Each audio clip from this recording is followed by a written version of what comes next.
My name is Christopher. I have HSV2 down here, and I'll talk today about how do you support a friend with herpes. Now, whether you're HSV positive or HSV negative, it doesn't really matter. It's going to apply the same principles. And first thing to do is still be their friend.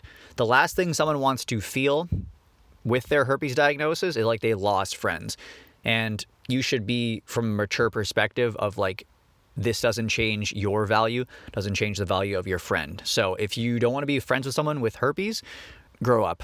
Next thing to know is they're going to feel super duper like their life is over. And you need to reinforce the idea that like, no, their life is not over. They still have value, because a lot of people are going to be thinking from a very emotional perspective, and they're not going to be able to like get rid of this belief that they now have. So if you can come from a HSV negative perspective and like a grounded perspective and ensure them that like, hey, these feelings will pass. You're going to be okay. This is so common. It's going to help them have that encouragement that they can't necessarily process so early on in the diagnosis. On the same topic of like their emotional state, you can be a good friend and like learn about the virus, learn about transmission rates and stuff, do the research that they may be too overwhelmed to do right now, because having more education and knowledge is going to put their mind at ease. And especially for me, like I was frantically trying to find information, but I would have loved someone else to be like there for me and able to help me and able to just talk to me and be like, this is how common it is.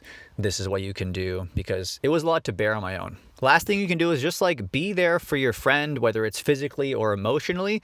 Maybe they need like a trip to the pharmacy, or maybe they need, so you to pick up some Epsom salts, or pick up a heating pad, or pick up their prescription, or just give them a hug. Just be someone who's there for them in their emotional state, and do what you can to support them. Do what you can to ensure that their life is not over, and reinforce the idea that this doesn't change them and that you're there for them in general. Just be a good friend.